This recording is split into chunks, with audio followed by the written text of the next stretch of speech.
먼저 우선적 사전적으로 해결돼야 될 게 일단 지금 화물연대 업무 복귀입니다. 아시다시피 지금 열흘 이상 이렇게 된 게 2000년대 초 노무현 정부 때인데요. 이 지금 복귀하지 않아서 지금 현재 그 3조 이상의 엄청난 그 산업계에 영향을 손해를 끼치고 있어요. 근데 이렇게 조 단위의 손해를 끼치면서 아무 일도 없었다는 듯이 그냥 법안을 논의해 주세요. 이거는 저는 아니라고 봅니다. 이런 식으로 계속해서 민주노총 마음대로 이 지난 10수년간 해왔고 그걸 내버려 뒀고 국민들은 참았고 정치인들은 표를 의식해서 위야무야했고 그래서 이렇게 키운 겁니다. 그래서 사실은 특히나 민주당 같은 경우에는 지난 그 대통령 그 박근혜 대통령 적폐로 몰아낼 때도 그 선봉에 민노총이 섰고 그게 빚을 진 거거든요. 그러니까 지금 정치권이 거의 끌려다니는 거예요. 저는 심지어는 저는 민주당한테 야 민주당 니네 지금 민주노총 무슨 하청업체냐 뭐냐 이런 얘기까지 제가 할 정도로 김태현의 정치쇼. 자, 우리 의원님께서 지금 국토위 간사시잖아요. 네네. 그러면은 요 화물연대 파업 여기에 대해서 제일 좀 앞선에서 잘 알고 계시는 분일 것 같은데 지금 일단 국회 상황 어떻습니까? 국토위에서 여야가 이 문제 가지고 논의하고 있죠. 논의는 하고 있는데 먼저 사전적으로 해결돼야 될 게 일단 지금 화물연대 업무 복귀입니다. 아시다시피 지금 열흘 이상 이렇게 된 게 2000년대 초 노무현 정부 때인데요. 이 지금 복귀하지 않아서 지금 현재 그 3조 이상의 엄청난 그 산업계에 영향을 손해를 끼치고 있어요.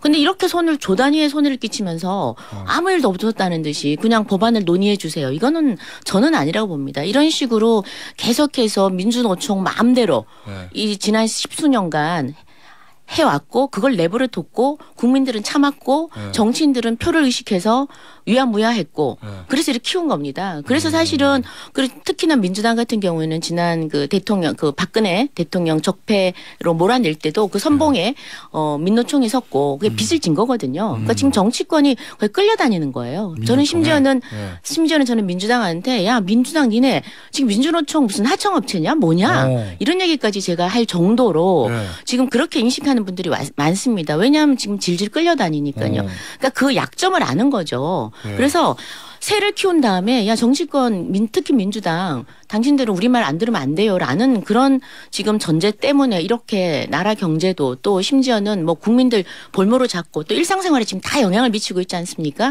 그 뭐 석유 뭐 기름도 제대로 못 사고 이래서 이 부분만큼은 이번만큼은 정말 한 번은 결전을 하고 해결해야 될 시기다. 더 이상 끌면 안 된다는 생각이 들고요. 복귀를 하면 바로 논의가 됩니다. 그리고 지금 3년 이제 그 일몰 이번 12월까지 이 법을 논의 안 하면 그냥 일몰이 돼버려요. 없어집니다.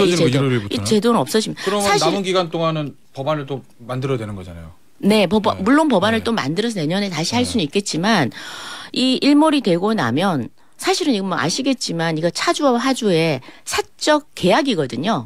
운송료 계약입니다. 이거에 지금 문재인 정부 때 이걸 정부가 가격을 하나하나 정해주는 거거든요. 사실은 사적 자체에 맞지 않죠. 지금 그 화물연대 그 운송 그 차주들이 개인 사업자지 않습니까? 그러니까 맞지가 않는 거예요. 그리고 다른 특수고용 노동자도 많습니다. 대한민국에. 이 사람들은 정부가 개입해서 인건비 정해주지 않잖아요. 그래서 저는 이 문제는 기본적으로 사실은 이거는 사적 자치 시장 자유경제 맞지 않은 제도라 일몰을 해야 됨에도 불구하고 그럼에도 불구하고 정부는 3년 더 연장해서 한번 해보자라고 제안을 했지만 그걸 박차고 그냥 길거리로 나간 겁니다. 그리고 지금 파업, 운송, 그러니까 이걸 이제 파업이라 못하는 이유가 근로자가 아니어서 그렇거든요. 그래서 집단 운송 거부라는 이런 단어를 쓰고 있는데 집단 운송 거부를 해서 이제 지금 한 10며칠간 왔는데 지금 업무 개시 명령을 내린 시멘트 쪽은 지금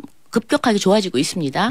그런데 지금 이제 다른 쪽 그 정유라든지 석유화학이 지금 피해가 워낙 커서 업무 개시 명령을 내린다고 하는데 아마 내리고 나면 저는 속속 다시 복귀를 할 거라고 보고요.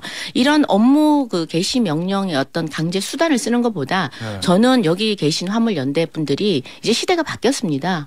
복귀를 하셔야죠. 복귀하시면 그다음 법안 논의는 국회에서 하도록 하겠습니다. 그러면 연말까지 복귀를 하면 3년 일몰제 요거를 3년 연장하는 논의를 할 수도 있고 그렇게 하겠지만 그게 아니라고 하면 양보는 없다. 양보는 없다. 예, 타협은 없다고 저희도 같은 입장입니다. 그럼 여당이나 대통령실이 가지고 있는 타협 체계라든지 출구 전략 이거는 없는 거나 마찬가지죠. 아니죠. 복귀할 거라고 봅니다. 지금도 지금 복귀할 거라고 보고 뭐 어제도 그런 비슷한 제가 여기서 얘기하기는 좀 그렇지만 협상하는 과정에서 그런 얘기가 나왔고요. 협상이 그러니까 있기는 있었습니까? 지금 계속 얘기를 하고 있습니다. 그러니까 뭐 전쟁이 나도 여야는 끊임없이 얘기를 해야죠. 특히 저희 국토위는 그 최인호 간사님도 굉장히 합리적이시고 이래서 끊임없이 저하고 얘기하고 어제도 뭐 만나기도 했고 계속 전화도 하고 어제 밤 10시까지도 전화하고 같이 고민하고 있습니다. 이 문제 해결책에 대해서요? 네네. 그러면 해결책에 대해서 고민한다는 말씀은 민주노총이 뭔가 좀 화물연대 쪽에서 거부를 풀고 돌아올 어떤 명분을 만드는 작업 이렇게 좀 제가 이해해도 될까요? 제가 그런 얘기까지 했다가는 아직까지 그러니까 저희가 협상 과정은 사실은 조금 그렇죠. 공개하기가 그렇지 않습니까? 그래서 저는 아무튼 그 복귀를 하게 되면 저희는 논의를 한다라는 입장을 분명히 밝혔고 민주당은 지금 일방적으로 단독 처리 지금까지 계속해서 국회에서 소위 뭐 의회 다수당의 힘으로 그냥 계속 밀어붙이기만 했지 않습니까? 근데 이제 부담을 느낀 거예요. 근데 사실 그 부담을 느끼게 한 건 우리 국민의힘이 아니고 국민들입니다. 국민 여론입니다. 여론이 이제 더 이상의 민노총의 민노총 측 편만 민노총 측으로 편들지 않겠다라는 걸 분명히 보여주시니까 민주당이 이제는 일방 처리를 하기에 부담을 느낀 겁니다. 사실은 화물연대의 어떤 운송 거부가 정부마다 여러 정부 있었잖아요. 네네. 그럼 이번 정부 들어서 윤석열 대통령이 했던 업무 개시 명령 발동 이런 어떤 대통령실 표현하면 원칙적인 대응 이게 효과를 거두고 있다 이렇게 보시는 건가요? 효과를 거두고 있다고 저는 봅니다. 보고 왜 그러냐면 이게 개인 사업자들이거든요. 개인 사업자들은 지금 화물차를 2억 3억 주고 사서 개인 사업을 하는 겁니다. 하루 일을 하지 않으면 매일 차 월세도 내야 되고요. 매일 벌어야 되니까 그래서 굉장히 힘들죠. 개인 사업자들이. 그렇기 때문에 복귀를 하는 것이 사실은 합리적 선택이고 또 이 제도는 노무현 정부가 그때 이 화물연대 파업을 겪으면서 만든 제도입니다. 처음 시행하는 거죠. 그런데 이 대통령의 어떤 원칙적인 대응 대통령실 표현으로 보면 이것 때문에 대통령의 어떤 지지율이 올라갔다라는 분석도 있지만 또 반대쪽에서는 대통령이 그래도 좀 타협을 하고 해결책을 내야지 원칙적 대응만 하는 게 꼭 좋은가? 대통령인데 검찰총장도 아니고 이렇게 말씀하시는 분도 계셔서. 근데 늘 그런 식의 어정쩡한 타협을 해왔기 때문에 민노총이 늘 연례적인 행사로 이렇게 파업을 하고 길거리로 나가고 때를 쓰면 마지막에 결국은 적당히 정부가 타협을 하더라라는 그런 선례들을 저희가 계속 남겨왔거든요. 사실은 굉장히 무책임하죠. 저희가 적당히 그게 진실이 아님에도 가야 할 길이 아님에도 그때 이제 편의를 위해서 타협한다는 건 저는 이번만큼은 정확하게 대응을 해야 된다 그렇게 생각을 합니다. 알겠습니다. 요 얘기는 여기서 마무리하고 다음에 이제 국민공감 얘기 좀 해보겠습니다. 우리 의원님께서 국토위 여당 간사뿐만 아니라 국민공감 총무를 맡고 계셔가지고 중요한 건 다 아시네요. 원래 개모임에도 총무가 제일 바쁩니다. 다 연락하고 또 뭐 국회의원들께 연락을 보좌진을 시킬 수 없으니 제가 직접 다 했어요. 이번에 65명 다 했고 전화를 다 했는데요. 뭐 총무 제 취향엔 잘 맞습니다. 이거 국민공감 총무하시는 건 만만치가 않을 것 같은데 왜냐하면 또 워낙 또 언론에 관심이 많는 모임이고 공부 모임이라고 하긴 하는데 여기서 공부만 하실까 아닐까 궁금하기도 하고 어쨌든 어제 어땠어요? 분위기 첫 모임이요. 정말 후끈했습니다. 후끈했는데 왜 후끈했느냐. 국민 공감이 뭐 세평에 이런저런 모임이라 그게 아니고요. 강사 때문에 그랬던 것 같아요. 강사요? 김영석 교수님, 노철학자, 103세의 김영석 교수님을 정말 만나 뵙고 싶었거든요. 그래서 어제 같이 공부하러 오신 분들은 거의 첫 모임, 첫 설렘, 그러니까 대학 강의를 처음 듣는 학생의 모습. 사실은 103세시고 제가 지금 57세니까 거의 교수님 나이시잖아요. 대학 다닐 때도 거의 은퇴하실 나이네. 그럼요. 103세. 그래서 제가 대학 갔었어도 그런데 그 내용도 그랬고 정말 분위기가 좋았고요.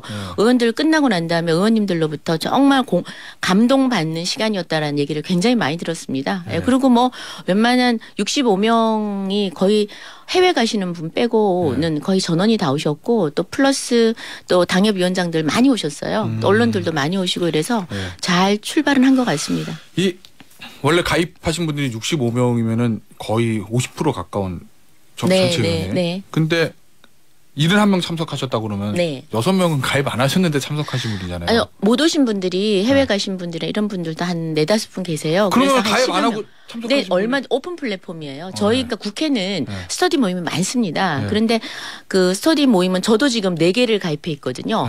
왜냐하면 그 강사로 오시는 분들이 정말 저명하신 분들이 많아요. 전문가들이시고 이분들 얘기를 아침에 거의 다 7시 반에 하는데요.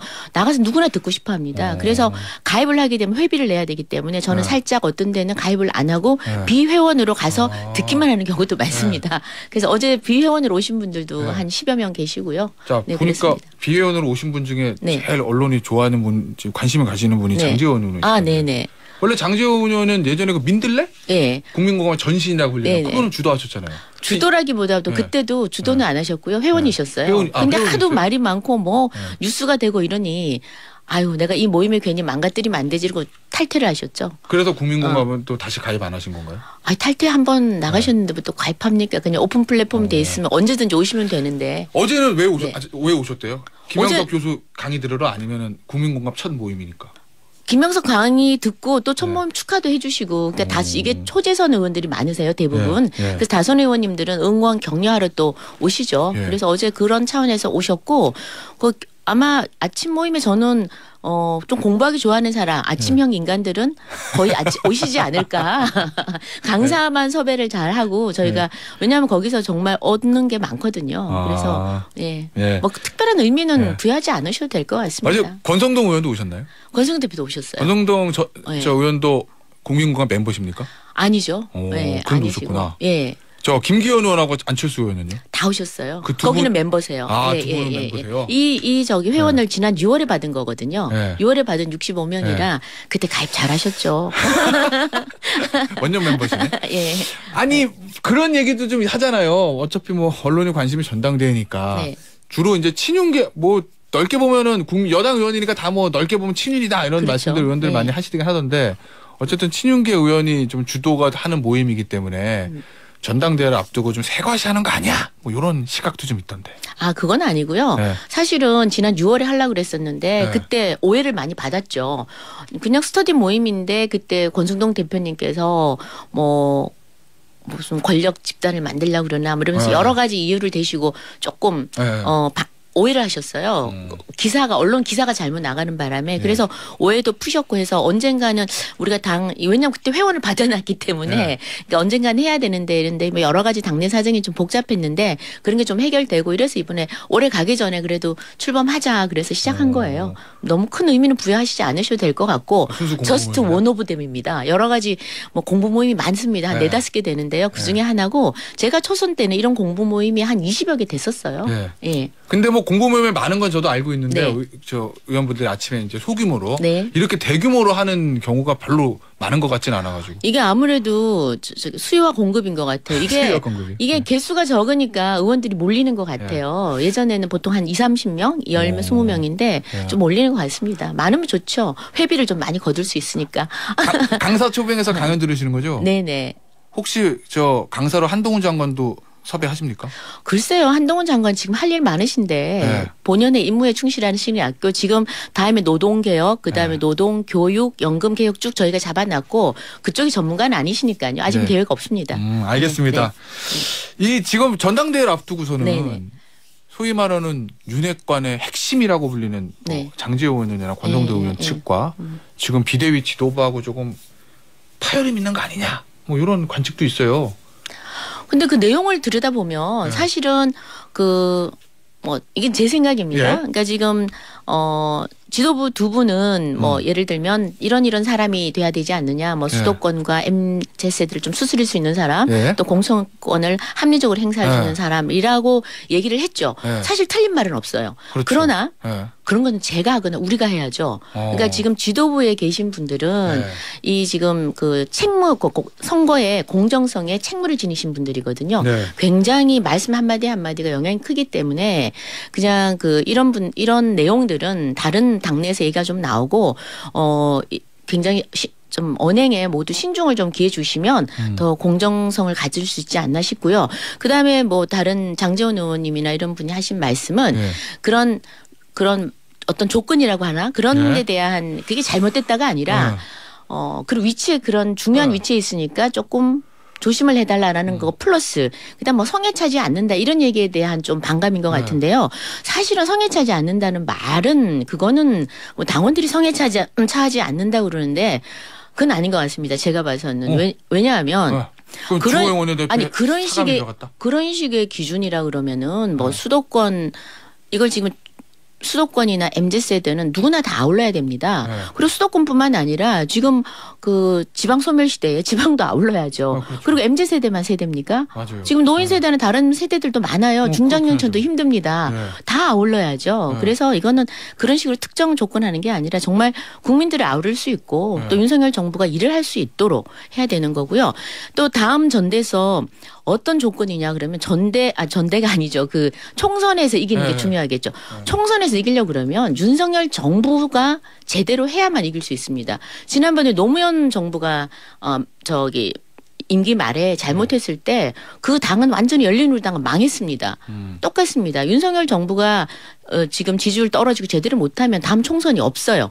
뭐 당대표 아무 상관없습니다. 그냥 망하는 겁니다. 그래서 결국은 윤석열 정부가 성공할 수 있도록 함께 호흡을 맞추고 국민들의 사랑을 받고 지지를 받을 수 있는 그런 당대표가 저는 뽑혀야 된다 생각해요. 오늘 동아일보 기사를 보니까 윤석열 대통령이 이 대선 주자가 당권을 맡는 거에 대해서 좀 부담스러워한다 뭐 이런 식의 기사가 나왔거든요. 네, 뭐 그런 이야기를 직접적으로 하시리라고는 전 생각하지 않고요. 뭐 어떤 다 추측성 기사 같은데 여하튼 뭐 역대 어떤 현직 대통령도 대통령이 아니라 우리가 저희 보통 통상 정치권에서 현직 대통령이 계신데 다음에 바로 대통령 후보가 나오면 조금 당내에서는 조금 불편한 기준이 있을 수 있겠죠. 예를 들면 MB 대통령 그렇죠. 차기 권력으로 이전이 되는 그런 경향이 있으니까 그 의원님들이 되게 바쁘신데도 또 다른 나름대로 이 당의 이 파워 시프트라 그러죠. 이 당내의 권력이